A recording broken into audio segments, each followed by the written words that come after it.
Hey guys, thanks for tuning in to another episode of Building Three Pillars. I'm your host, John Waters.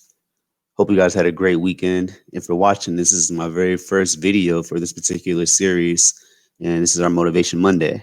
And today's topic is going to be pain and growth. All right. So, as usual, I'll go ahead and start this off with a quote. Today's quote is going to come from Carol Dweck. If you guys are unfamiliar with her, you should probably catch one of her books. One of my favorite one talks about the growth and fixed mindset, and it's actually called Mindset. I think you'll actually like it, and I hope you enjoy this quote.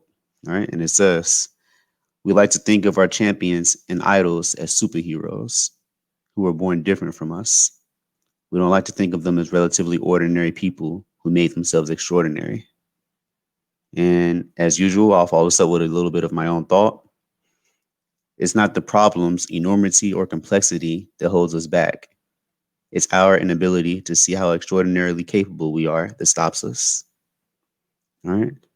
So, pain and growth. I just want to give a little bit of background on this particular show. I've been doing this for quite a while now. However, like I said, this is my first time ever recording this. And so if you're only catching this from the podcast, yes, there is a video out. You can catch part of it on the Facebook. You can also catch part of it on YouTube. I'll put the link somewhere in the description on either site that you're seeing this on or listening to currently. All right. So if you guys have listened to me at all, you've heard me mention the name of Les Brown. I am a huge fan of his work. A little background about where I've come from versus where I currently am. Back in my early days of embarking on my own personal journey and self development, I used to listen very heavily to Les Brown. And one of the things he used to always talk about was, you have to expect good things are supposed to happen to you. You have to look for them to happen to you. And at the time, that was major for me personally, because going along with this pain and growth thing, I expected things to be bad. I mean, my personal saying was, how did it go? Pray for the good, but expect the worst. And that right there was just a huge contradictory statement. How can you do both? Somehow I had to convince myself that that was correct and that it was possible. And for me, it wasn't until I actually started to think differently about that things started to change in my life. All right. So I want to go back a little bit to what Carol Dweck said in her quote, talking about heroes. And my biggest hero growing up was my mom. And growing up and talking to me as a teenager, you may not have believed that. I'm pretty sure everything I said didn't align with what I just said, but she definitely was major for me. She was Superwoman. I saw her do some pretty amazing things, and I attribute a lot of my success that I currently have and the success I am on my way to a lot of the things I saw her do growing up. As far as her hard work ethic, as far as her, making a way when there seemed to be none in sight. I've seen her sacrifice a lot. And for me, doing what I'm doing currently, I think it makes it easier to continue on this path, knowing that the example of what it takes to get where I want to go is so high. The bar has already been set so high. I mean, not so much in maybe what it is she was left with once all of us, me and my sisters were grown, but in terms of the lessons she instilled in us on the way out the door. I attribute a lot of those things that I've done so far to her never backing down attitude, her ability to be the person that other people could call when they needed help. Those are things that I carry with me still. But yeah, good things are supposed to happen to me. Like I said, growing up, especially during my time in the Marine Corps, I had adopted this theory based off what I saw that bad things were supposed to happen to me, and I was just supposed to react. And looking back, I realized that may not have been necessarily true, but that was, as far as I was concerned, the Marine Corps theory. I'm not saying that's what they teach you, but that's how I interpreted things. Think bad things happen, you just gotta handle it when it arrives, and it paid off. I mean, I definitely made it out, thankfully. But when I started expecting good things to happen to me, life started to change, and it didn't happen all at once necessarily, but it was just in the small things. It would be when I got out of the Marine Corps, I started working in a big box gym, and I wasn't expecting things to go horrible there, but I wasn't always expecting my initial meeting with a new client to go well based off what I read on paper. Now I know that's not fair to the person that was coming through the door, but I just assumed that things were going to go bad, and for some reason they weren't going to like me. And thankfully, that wasn't the case. I mean, granted, I didn't always, get the deal or get the person to want to stay, and that's okay because I'm not meant for everyone. But when it did go my way, I would be surprised until I started listening more to Les Brown and Tony Robbins and people in that field of, work. And I just realized, what, when I expect good things to happen to me, they actually do. Now, what happens before you get to the point of expecting these good things to happen to you? All right. So, as usual, I'll explain it from my point of view. And for me, what it came down to was dealing with setbacks and learning to see those setbacks as opportunities. So, let's take a step back from the gym scene. Let's look more into my personal life. So, there was a time in my life that I really don't like to talk about, and I decided today would probably be the day that I did it. So there was a time in my life where I was working at LA Fitness. I didn't really necessarily have a home per se, and for the most part, I mean, I just got out of the Marine Corps, so I would, my mom lived in Cincinnati. The gym I worked at was in Northern Kentucky, and I also held a job at a factory out in Hebron, I believe it was Hebron and or Richwood, one of those areas. And because of the way life was set up, I did not always have the opportunity to make it back to Cincinnati to, take a shower to get ready for work. It just didn't make sense on paper to make that long trip to Cincinnati when I knew for a fact I had to be back in the gym in like 3 hours, 4 hours. So like, why would I do that? That's an hour at least I'm going to spend driving. And if I hit traffic, I could potentially be late. So I was like, you know what? I'm just going to sleep in the car. And I can't tell you guys how many days out of the week that I actually did that. I know it was quite a few, but I feel like not everyone was cut out for that. And I feel like that was one of the setbacks I was willing to deal with because in my mind, even before I really got heavily into this mindset ordeal, I believe that that was the way it had to be done. I believe that, this situation I was in that could potentially be bad, especially when it got cold at night when it was raining. I mean, I can't tell you guys how depressing it would be sometimes to just sit in the car and it be raining and every demon you've ever tried to deal with, it just seems to pop in your mind. I thoughts ranging from, is this your life now? Is this success? Did you work all that time in the military to get out and sleep in your car? There's a running joke in the military that I'm not bragging on, especially in the Marine Corps, but we like to say that in the infantry, they prepare us to be professional homeless people. And here I was sleeping in my car, living out the philosophy. And I was just like, dang, is this it for me? Is this where I'm going to go? Am I just going to go from work to another job to just sleeping in my car? Is this it? How do I get out of this? And that whole thing started to change a little bit for me when I actually started to actually see these seemingly bad situations as opportunities for growth. And uh, I wasn't sleeping well. I mean, I would sit in the car mostly just stay up all night thinking, like, how do I get out of this? What have I done to deserve this? And it wasn't so much what I had done to deserve it, it's more what I hadn't done to get myself out of it. But I hadn't learned to see this as an opportunity to reflect on that quite yet. That didn't occur till later on down the road. But I used to always listen to Kevin Gates. He was pretty popular back during this time frame for me, and I somehow convinced myself that getting tired was a bad thing. And I should tell myself, like I was built for this. Whatever the particular situation was, I was built for these circumstances. Everything I had done in my life so far had equipped me to be able to handle this particular situation right here.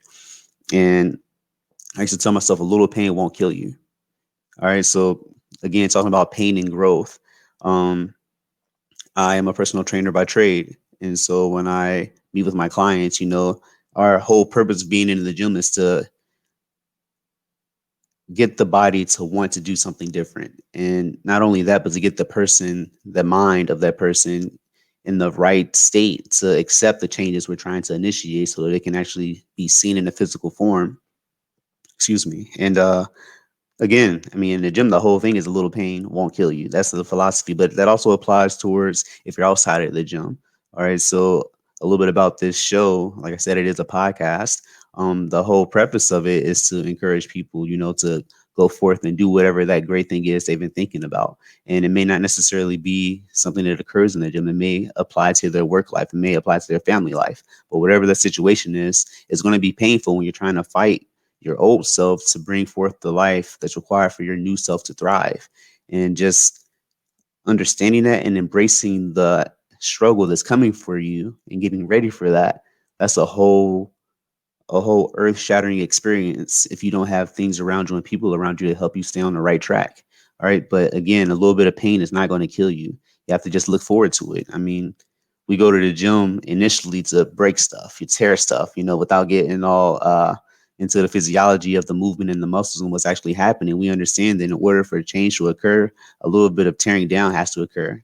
In fact, in our bodies, this is happening constantly. When our bodies is working on maintaining homeostasis, there are a bunch of reactions and messing up the words. A lot of things are taking place. So we call it atomism and catabolism. So, building up and tearing down is constantly happening. And that's just the philosophy of life. There has to be some give and take. We always have this yin and yang principle in theory that goes in with whatever we're talking about. And in our lives, there has to be no difference as far as what we're trying to accomplish out here in the physical realm. And I don't mean to sound preachy at all. Like I said, everything I do and everything I say on here is coming from experiences that I've had, things that I've had to deal with. And I'm just sharing this in hopes that it could be beneficial to you, wherever you are that may be watching and or listening to this. All right. So again, a little pain won't kill you. Um, I know that once I got past the idea that, okay, I'm ready to take advantage of the opportunities in my life, I understand that it's going to be painful. I understand that I have to just embrace that and know that on the other side of that is what I want to get, what I want to have. But there came a point where I was very distracted. I was distracted by the different situations that would arise. I was distracted by the drama of life. None of us are exempt from that. And I remember there were quite a few times where I started and I stopped. And again, I was still struggling with the idea that the things that were happening to me weren't because someone else did it. It was because it's something I didn't do. And I stopped halfway through the tunnel. I would be stuck in a hard place, a hard situation, and I would stop before I was able to actually make it to the part where I even saw the light. I can't even tell you guys that I was halfway through the tunnel, but if I can encourage you to do anything, it's to not give up. Going back to our reference point of the gym, when you get into the gym for your first time, if you didn't go there understanding and accepting the fact that it's a marathon, not a sprint, you may find yourself discouraged after you've gone to the gym for a day, a week, maybe a month, and you're not shredded like, Ronnie Coleman or any of your favorite athletes. You're not shredded like those guys. Well, understand it's going to take some time. But if you give up when you're not even halfway through the tunnel, you're never going to see the results that you want. And for me, it wasn't so much the physical aspect of things that I needed to work on. It was the mental capacity to understand that in order to see change and have the life that I envisioned, I couldn't give up along the way. I couldn't allow myself to get derailed by the other things that I saw occurring in front of me or off to the side of me. I had to develop some form of focus, and I had to also work on my grit. So, yeah, like I mentioned before, I was in the military, and the grit that you need to succeed there isn't exactly the same for me and my experience as the grit you need to succeed outside of there. The situation is different. Now, if you can understand how to take the lessons and apply them outside successfully, then yes. I feel like by default, a lot of us who are, have a military background, we carry some of those traits with us without knowing, and it may put us in a position where we're able to cope a little better. But that's not saying the way that we cope is actually healthy. But if we can take the essence of some of those things and, build on the camaraderie, build on the ability to reach out to others, build on the ability, to ask for help when we actually need it. And then also realize that we're capable and take note of the things we have done so far, we'll be a lot better off. And I feel that lesson applies to anyone, not just someone in the military. If you've made it far enough to where you're able to listen to me today, that means you've done something right. And so now you have to go back and extract the essence of those situations where you conquered life and bring them forth here today. Um, I hope I haven't been going too long for you guys, but things get bad before they get better. All right, so again, going through that pain and growth situation, and for me trying to figure out how to put myself in a position to succeed, to not feel so much like a failure, to get myself out of sleeping in the car, to get myself in a situation where if someone left or if a relationship didn't work, I wasn't stranded, not just physically, but mentally and emotionally. Like working on those things were difficult for me. And so how did I get there? It really took some dealing with myself on some terms, to really accepting the fact that, hey, you're not perfect. Everyone struggles. I mean, if you look at anyone you've ever admired, they had some kind of struggle. And again, like Carol Dweck mentioned in the quote that I read to you guys earlier, those superheroes are really just ordinary people who made a way. And so I remember I was on this YouTube binge where I was looking for videos to inspire myself, and I stumbled upon one from Derrick Rose. I don't know how many of you guys are familiar with basketball. I'd be lying to you if I said I was an avid fan or anything like that. Although I did have my period where I was. But I was listening to this speech that Derek Rose had given, and they were asking him about what he hopes to accomplish, in the upcoming season. And he pretty much went on to say, like, why can't it be me? Why can't we go on to win? You know? And for me, I took that and I applied it to myself. I asked myself, why can't I be successful? So if I had to give you a question for you to reflect on every morning, it would be, why can't I have what I say I want? What's stopping me? What's preventing me? And I'm sure it'll be easy to point the finger at this person, at that situation, of all those other things. But I think if you sit back and you analyze the question and maybe rephrase it, it shouldn't be necessarily what's stopping me. For me, it became asking myself, what am I holding myself back for? All right, so I want to go ahead and wrap this up. I just want to read you guys one more thing that I had actually written down. Um, Again, if you see me looking down, if you're listening to this and you hear me take an odd pause, I'm just reading. But I wrote, the person that refuses to give up when everyone else is screaming for them to throw in the towel is either mad or brilliant. But in both cases, that person is undeniably driven. Everything we have today exists because someone refused to give up. They failed 100 times and felt no shame going for 101. The world may make fun of you, may make fun of your shortcomings and overlook your sacrifice, but only until you make it. Never forget why you started, nor where you came from to get here. Keep pushing through the hard times, and one day you'll have your breakthrough. All right, so yeah, hard times aren't here to last. You got to be covered in a little dirt in order to grow. There's a million sayings that could apply to this particular situation. So just take one and run with it. But yeah, just don't give up on your journey. Don't give up on yourself. Thank you so much for tuning in. If you made it through this whole thing, listening and or watching, I highly appreciate it. If you want to find me on Facebook, you can find me at John Waters, which is my name, with the tagline of Unlock Your Greatness. If you would like to follow the Three Pillars business page on Facebook, it is Three Pillars Fitness LLC. If you'd like to follow us on Instagram, it is Three Pillars. That's it for the business. And my name on Instagram is underscore 3P Fitness. Thank you guys so much for tuning in. Have a great day. Keep pushing. Greatness awaits.